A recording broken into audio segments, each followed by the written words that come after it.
3월은 파종의 달인데 심는 대로 거두리라. 이것은 일반 은총, 창조의 질서면서 이 영적 복음의 원리도 이 미랄의 원리로 우리에게 말씀합니다.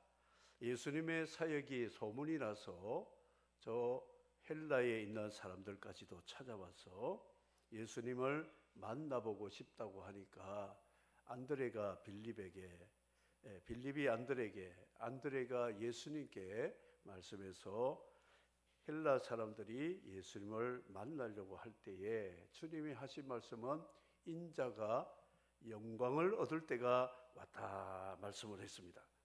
지금 예루살렘 올라가신 것은 십자가의 대속의 죽음을 위해서 올라가셨는데 주님은 인자가 영광을 얻을 때가 왔다. 이 말씀은 죽을 때가 다 됐다. 그런 말씀을 삭제했습니다. 패스하고 영광을 얻을 때가 왔다. 이렇게 말씀했습니다. 그래서 주님은 죽음이라고 하는 것을 두려워하지 않는 분임을 알 수가 있습니다. 자신의 죽음을 하나의 미랄로 비유해서 미랄이 죽어야 많은 열매를 맺는다 말씀을 하셨는데, 그 미랄의 죽음을 사도 바울은 그리스도인의 부활을 비유해서 고린도전서 15장 부활장에 말씀을 했습니다. 이 씨가 땅에 떨어져 죽으면 다시 살아나는데 이것과 마찬가지로 성도의 부활도 마찬가지다. 그런데 일반 은총의 미랄의 죽음과 살아남, 이 원리와 좀 다른 것이 있어요. 미랄은 땅에 떨어져 죽으면 썩는데 썩어서 다시 싹이 나도 그 싹이 열매를 맺고 열매가 또 씨가 되어서 죽으면 썩고 썩는 것이 반복되지만 그리스도인이 받을 부활의 몸은 썩지 않을 것으로, 썩을 것으로 심고 썩지 않을 것으로 다시 살아나며 욕된 것으로 심고 영광스러운 것으로 살아나고 약한 것으로 심지만 강한 것으로 살아나고 육의 몸으로 심지만 신령한 몸으로 살아난다 그랬습니다. 그래서 미랄의 비유를 농사 원리로 말하면 앞에 전자에 말하는 썩을 것 그리고 영광스럽지 못한 연약한 것 이런 것들이지만 성도의 부활은 썩지 않고 죽지 않고 영원히 망하지 않는 신령한 부활의 몸으로 부활할 것이다. 이렇게 주님이 말씀을 하셨습니다. 오늘 말씀은 미랄의 섬김, 미랄의 섬김을 생각해 보려고 합니다. 우리 주님은 내가 세상에 섬기러 왔다. 그것을 주님은 미랄로 말씀을 하셨습니다. 예수님 생각과 우리 생각은 정반대입니다. 우리는 높은 자리에 있는 사람, 아주 위대한 사람으로 생각하는데 주님은 진짜 높은 사람은 낮은 자리에서 섬기는 자다. 높은 자리에서 섬김을 받는 사람이 아니라 낮은 자리에서 섬기는 자가 높은 사람이라고 말씀을 하셨습니다. 죽는 것은 우리 사망이고 저주고 슬픔이라고 생각하는데 주님은 영광이라고 생각했습니다. 그래서 성도의 죽음, 부활을 받을 수 있는 성도의 죽음은 존귀한 것이라고 시편에 말씀을 했습니다. 그래서 우리 성도들은 그리스도 안에 죽고 다시 살아나는 이 부활을 우리는 저주와 죽음이 아니라 잠자는 것이요 영광스러운 것이다. 이렇게 믿음을 가지고 해석해야 된다는 것입니다. 그래서 죽음을 우리는 영광으로 생각해야 된다. 이것이 주님이 우리에게 가르쳐 주신 말씀인데, 미랄의 섬김의 첫 번째는 뭐냐? 땅에 떨어져. 그래서 하나님의 밀이 땅에 떨어져. 이것은 씨를 뿌리는 농부가 망태기에다가 씨를 가득 넣고 봄바람이 살랑살랑 불 때 한 줌 쥐어가지고 그냥 흩어버립니다. 그러면 이 씨가 그 위에서 떨어져 가지고 땅에 있는 것이 바로 자기가 죽을 무덤이 되는 것이죠. 그런데 씨앗이 주인님, 나를 이 척박한 땅에 뿌리지 마시고 좀 양지 바르고 습기가 별로 없는 따뜻한 곳에 심겨주면 좋겠습니다. 이 말은 통하지 않는 겁니다. 주인이 그냥 농부가 뿌리는 곳에 죽는 것이라는 거죠. 하나님께서 예수 그리스도를 하나님의 미랄로 이 세상에 뿌리신 것은 성육신, 하나님이신 그분이 육신의 몸을 입고 세상에 땅에 떨어진 성육신을 말씀하고 있습니다. 오셔서 주님은 어떻게 사셨는가 하면 죽기 위해서 세상에 오셨다는 것입니다. 우리는 세상에 태어날 때 잘 살기 위해서 이 세상을 태어나고 살아가는데, 주님은 세상에 오신 목적은 죽기 위해서, 하나님의 미랄같이 죽기 위해서 세상에 오셨다 말씀하고 있습니다. 그래서 예수님이 미랄의 장례식, 하나의 미랄이 땅에 떨어져서 흙을 덮어서 완전히 장례가 끝나면 그 속에서 미랄은 썩으면서 해체가 되면서 새 생명이 땅을 뚫고 올라와 순이 나고 싹이 나고 열매를 맺게 된다는 원리를 가르쳐 주고 있습니다. 그래서 땅에 떨어졌다, 시험에 떨어졌다, 그러면 우리 학생들이 절망합니다. 내 인생은 이제 끝이야. 구직 시험을 했는데 떨어졌다. 아이고, 나는 이제 세상에서 폐인같이 살 것 같아. 떨어졌다는 것은 이 주님의 말씀에 아주 귀하다는 것입니다. 떨어진 그 자리가 부활할 수 있는 영광의 자리가 될 수 있다, 이렇게 생각해야 된다는 것입니다. 이왕이면 다홍치마라고, 우리는 떨어지면 좋은 데서 떨어지고 편리하고 안락한 곳에 떨어지면 좋겠죠. 그런데 주님은 척박한 곳에 유대교 사람들이 율법주의자로서 예수님을 책잡으려고 하고 죽이려고 하고 핍박을 하는 그런 곳에 떨어져서 주님은 미랄의 역할을 하셨다는 것을 가르쳐주고 있습니다. 우리는 환경 탓을 하지 말아야 됩니다. 나를 하나님이 보내신 그곳이 미랄의 무덤이다, 내가 죽어야 될 무덤으로 생각하고 그곳에서 죽는 연습을 계속하게 되면 하나님이 우리를 쌍나게 하시고 자라게 하시고 열매 맺게 하시고 영광을 우리에게 주실 것이다. 그래서 떨어져 하는 말은 아주 존귀한 단어입니다. 성육신 인카네이션 말을 말하고 있습니다. 사랑하는 성도 여러분, 내 인생에 여러 가지 떨어진 시험들이 있고 낙심될 만한 일들이 있어도 예수님을 생각하면, 예수님, 하나님의 일이 떨어졌다. 예수님도 떨어졌는데 뭐 나도 떨어져도 괜찮아.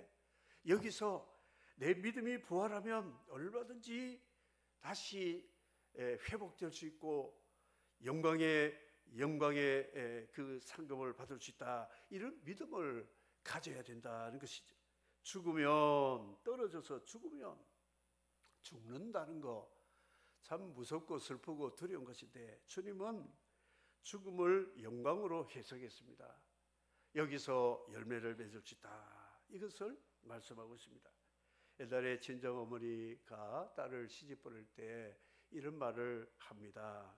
애야, 너 시집에 가면 귀머거리 3년, 벙어리 3년, 또 장림 3년 동안 보아도 들어도 말하지 말고 죽어야 된다 그랬습니다.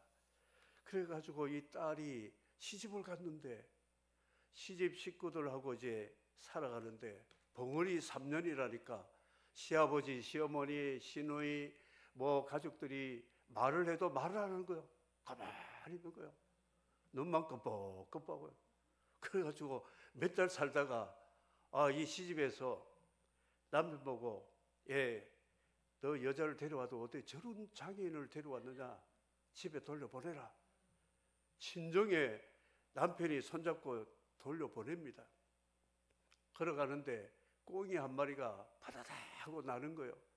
그러니까 꽁을 오래간만에 보니까 놀래가지고, 저 꽁 잡아가지고 저 날개 쪽지는 시아버지 드리고 다리는 시어머니 드리고 그 갈비살 같은 거는 시누이도 주고 그러면 좋겠다 하니까 남편이 귀가 열린 거예요. 말할 줄 아네.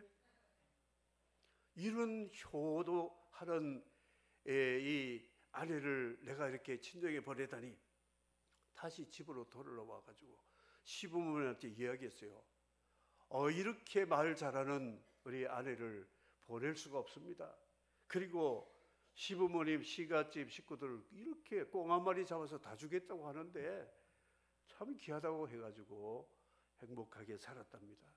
그게 벙어리 3년, 귀머거리 3년, 그 이야기가 나온 원조 이야기입니다. 죽어야 된다. 공자가 죽어야 교회가 산다. 교회에 공자 예수 많습니다.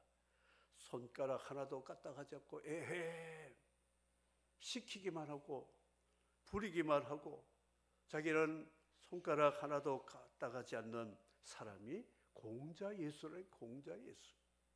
그리고 양반 티를 내고 나보다 신분이나 믿음이나 모든 것이 부족하면 눈 아래를 보고 깔보고 이런 것이 죽어야 된다. 교회는 공자 예수가 죽어야 교회가 산다는 것입니다. 조선 사람들 여자들이 시집에 가서 죽었잖아요. 3년 동안 죽으니까 집안이 편한 거예요. 여성들이 집안을 다 살렸다는 거예요. 마찬가지로 주님은 세상에 오셔서 하나님의 미랄이 땅에 떨어져 죽으면 죽어야 되는 거예요. 예수 잘 믿는 게 뭐냐? 그리스도와 함께 죽는 거예요. 죽는 것. 인도에서 강의를 하면서 나는 삿띠를 했습니다 했더니 몽해가 쳐다보는 거예요. 삿띠가 뭐냐면 인도의 풍습으로 남편이 죽으면 아내를 그 장작더미에 들어가서 아내와 함께 죽는 이 장례를 삿띠라고 하거든요. 카스트 제도에서 나온 풍습인데 이 여성은 과부로 혼자 살면 사람이 아닙니다. 사람 멸시하고 밥 먹고 사는 것도 힘들어요. 그러니까 이왕 남편 죽었으니 나도 따라 죽자. 그래서 홀홀 타는 불 가운데 자신의 몸을 던져가지고 죽습니다. 그러면 이 삿띠한 여자는 인도의 여신의 이름이 삿띠거든요. 삿띠가 되는 거예요. 그러면 그 여자의 이름을 그 동네에서 사원을 하나 지어주고 비석을 세워줍니다. 그럼 많은 동네 사람과 주변의 사람들이 이 동네에 삿띠가 나왔다 그러면 와서 다 이렇게 후원금을 내줍니다. 사원을 짓고 그 가족들을 살릴 수 있도록 해줍니다. 그러면 소문이 나가지고 삿띠가 나온 동네를 구경하자. 사람들이 오면 관광 특수가 되고 삿띠의 그 죄라도 한번 만나보면 내가 신성한 기운을 받는다 생각해서 동네가 그냥 떠들썩합니다. 그 가문이 먹고 살게 되는 거예요. 그래서 의도적으로 남편이 병들어 죽게 되는지 사망하면 일가 친족들이 강압적으로 삿띠를 하라고 그렇게 한다는 것이죠. 그래서 내가 삿띠를 당했다니까 사람들이 이해를 못해가 멍하는 거예요. 나는 갈라디아 2장 20절 말씀대로 삿띠한 사람이요 내가 그리스도와 함께 죽었나니 이제 내가 산 것이 아니요 내 안에 그리스도께서 사신 것이라. 갈라디아 2장 20절. 영적으로 우리 남편 예수님이 십자가에 죽었어. 나도 예수님 사랑하기 때문에 함께 못 박여 죽었어요. 그런데 인도의 사띠는 남편 죽고 아내 죽으면 끝이다. 남편 안 살아난다. 사띠하는 미망인도 살아나지 않는다. 그런데 나는 살았다는 거예요. 우리 남편이 죽었는데 3일 만에 살아났어. 그래서 나도 죽었는데 같이 살았어. 그래서 나는 성도가 되었고 복음을 증거하러 여기까지 와서 나는 자랑스러운 그리스도의 사띠가 되었다 말했더니 그제서야 말귀를 알아듣고 껌뻑뻑 하고 웃는 거예요. 살아나는 분이 계세요. 목사님 사모님인데, 사라 사모님, 당신 남편이 죽었어요. 오늘 당신 사퇴할 수 있겠습니까? 안 한대요. 봐요. 이게 쉽지 않은 거라고. 누구 때문에 인도의 사띠 제도가 이제 시골에는 종종 있지만 법으로 금했는가 했더니 윌리엄 캐리, 또 그분과 영향을 받은 인도 사람 이야기를 하더라고요.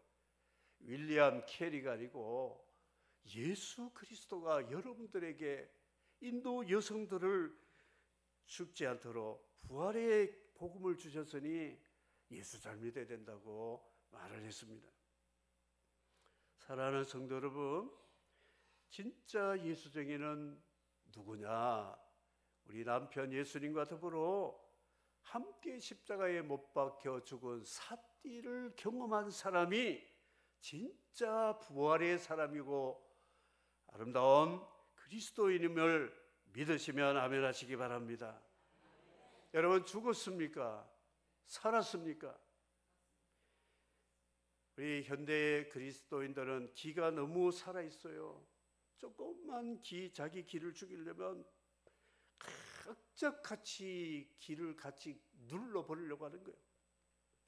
그런데 핍박 있는 그 교회에 가보니까 예수 믿으면 핍박이 오거든요. 기가 죽었어요. 함부로 예수 믿는다고 말도 못해요. 그런데도 영은 보니까 살아있는 거예요. 이런 핍박 속에서 믿는 사람들이 진짜 그리스도인이구나 생각했어요.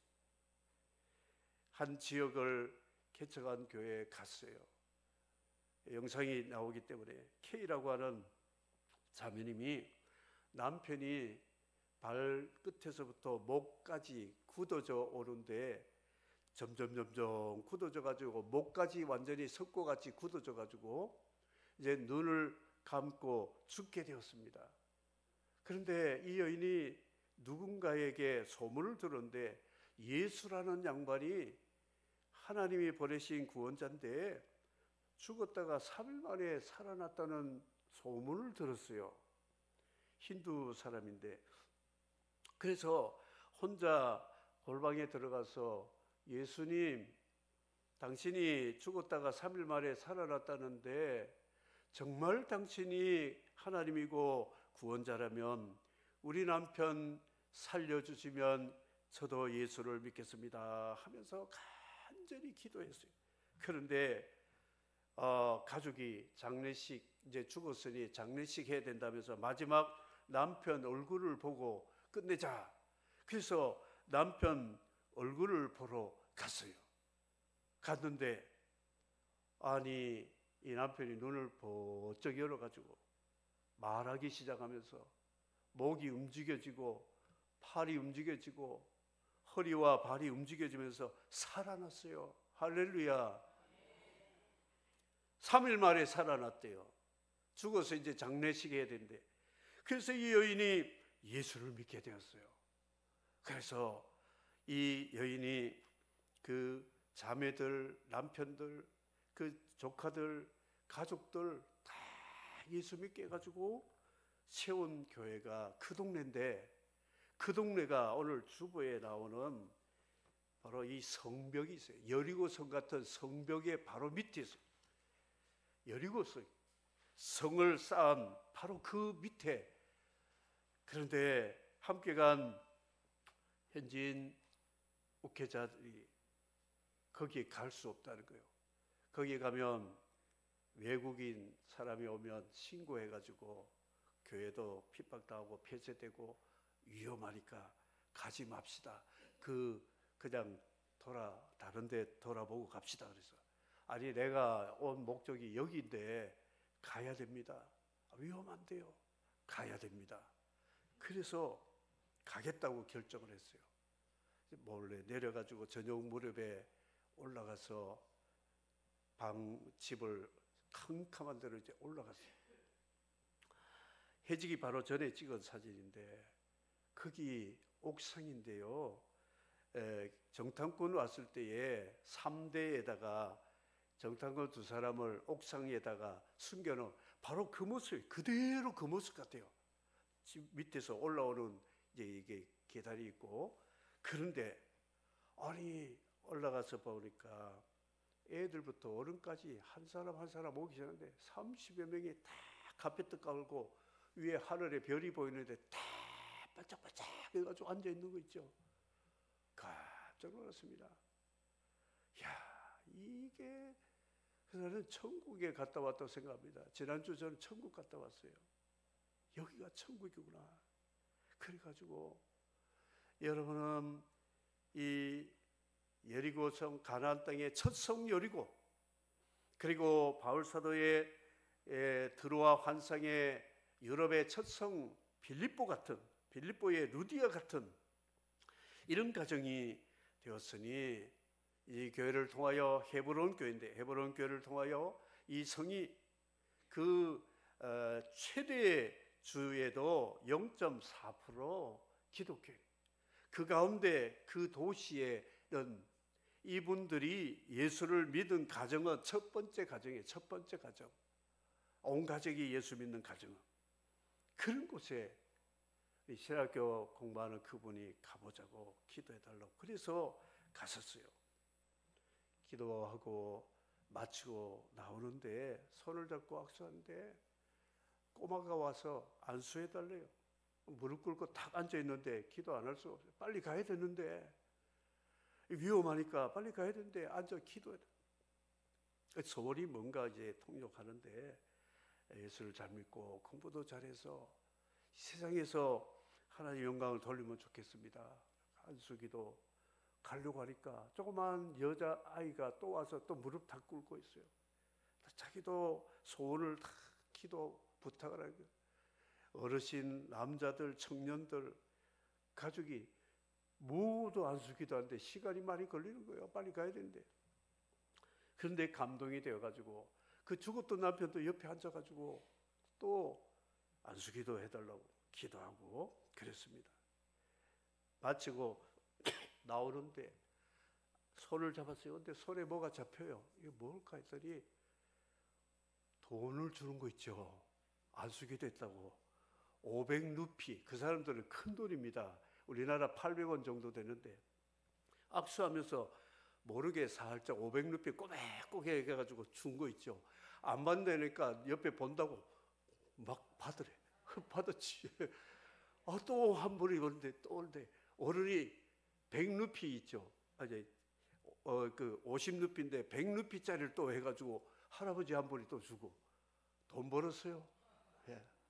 와, 그게 받아서가 아니라 저는 그보다 몇백 배 더 많이 주고 왔지만 기념으로 저는 사진 찍어가지고 딱 액자에 넣으려고 가지고 왔어요. 야, 이게 진짜 예수쟁이들이구나. 그 핍박 속에서. 그래서 밤에 이렇게 나왔어요. 근데 우리 교회에서 우리 집사님들이 인도에 지금 핍박이 있고 뭐 오리사 사역 순교하고 불 태우고 뭐 그런 소문이 나는데, 그쪽 이제 동북 쪽이지만 이쪽은 이슬람 주 정부이기 때문에, 이슬람과 또 힌두 정부이기 때문에 굉장히 위험한 데입니다. 외국인들이 들어가기 힘든 곳인데 하나님 은혜로 잘 마치고 왔습니다. 그래서 여리고 성의 첫 성에, 여리고 성의 라합이 옥상에다가 빨간 줄 매놓고 기다렸다가 살아나는 것처럼 꼭 그 모습이에요. 꼭 그 모습. 얼마나 감동이 되는지. 그래서 기도하면서 이 헤브론 교회가 유럽의 첫 성 빌립보 교회 같은, 그리고 라합 같은 다윗의 왕국을 이룰 수 있는 큰 교회가 될 것이다 믿음을 가지고 오게 되었습니다. 죽어야 된다. 우리는 예수 그리스도 안에 죽어야, 영적 삿띠가 되어야 우리에게 소망이 있고 희망이 있고, 그들도 이 핍박 가운데 예배를 드릴 수 있다는 그 믿음이 부활의 믿음이라는 것을 기억하면서 오늘 우리에게 이 평화로운 자유로운 이 예배를 우리는 소홀히 여기지 않도록, 예배는 생명보다, 예배는 우리의 인생의 무엇보다도 가치 있다는 것을 기억하고 초기 교회의 성도들의 그 믿음을 우리는 다시 회복해야 된다, 저는 이렇게 강조하고 싶습니다. 그렇게 되기를 주의 이름으로 축복합니다. 많은 열매를 맺은 날이, 주님 한 분이 하나님의 미랄이 되어 죽으심으로 12 제자, 이들을 통하여 3,000명, 5,000명, 그리고 사도 바울 땅끝까지 복음 전하면서 하나님의 복음이 오늘 이 땅에까지 와서 토마스 선교사의 목배임으로 대동강을 붉게 물든 그 순교의 피가 오늘 우리에게 1,000만 명이 가까운 기독교인 열매를 맺게 된 것은 하나님의 미랄의 죽음이 열매를 맺게 되었다. 30배, 60배, 100배. 내 한 사람 예수 믿음으로 내 가정이, 내 가문이, 나라와 민족이 구원받는 그런 복을, 영광을 우리에게 주셨다 생각하고 내가 떨어져야 된다, 내가 죽어야 된다, 그래야 열매를 맺게 해주신다는 예수 그리스도의 별명 하나님의 미랄, 예수 그리스도의 오심의 목적이 하나님의 미랄, 예수님의 오신 그 목적을 성취한 결과 부활 승천 영광의 열매를 맺게 된 이 귀한 복음의 본질, 우리의 인생의 삶의 본질적인 진리는 심는 대로 거둔다. 인생의 원리를 알고 믿음으로 우리가 살아서 참으로 잘 믿음으로 죽고 열매 맺는 우리 모두가 되기를 예수 그리스도의 이름으로 축복합니다. 아멘. 찬양 성부 성자 성령 성삼위 일체께 영원 무궁하기까지 영광을 돌리세. 영광